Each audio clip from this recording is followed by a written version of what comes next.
After 3 days of anxiety and fear of a possible flood situation in Kosi region of Bihar, some respite has kicked in. But for the people who were evacuated to relief camps from the endangered region, the situation has only turned worse. Over 65,000 people were evacuated to relief camps in face of a flood-like situation in the Kosi region of Bihar.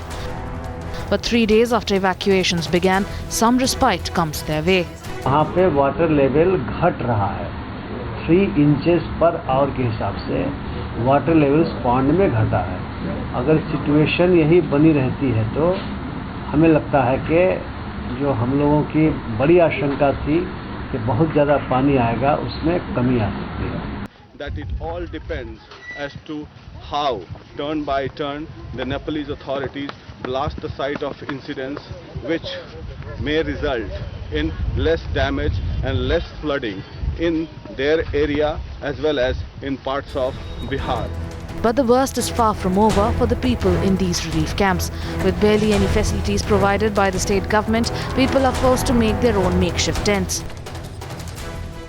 यही कोसी का हल्ला सुने हम लोग, जो बाढ़ आ रहा, पानी बहुत जोर आ रहा है, इसलिए जैसे हम लोग चले आए छोड़ करके।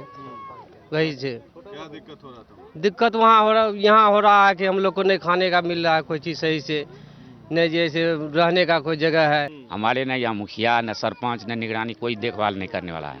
न अभी तक चूड़ा मिला है, न कभी प्लास्टिक मिला है, न कुछ है। वो चदरा वाले एक ठो घर है, उसमें हम लोग रह रहे हैं। While kids sleep in makeshift tents and evacuated families are in distress, politicians trying to gain advantage. Bihar अकेले इस मसले से नहीं निपट सकता है। उसकी गरीब राज्य है, पिछड़ा राज्य है और बार बार की बर्बादी से उसकी कमर टूट गई है। इसीलिए हम लोग कहते हैं कि उसको स्पेशल कैटेगरी स्टेट विशेष राज्य का दर्जा बिहार को मिलना चाहिए। With Nepal expected to clear the debris soon, the situation is now being closely monitored. There is a constant vigil being kept by the government of India, who are in close touch with the government of Nepal as far as the discharge of water is concerned. So far, as of now, there is no immediate threat as of the flooding in Bihar is concerned. In Supaul, with Kumar Saurabh, Prakash Singh for Times Now.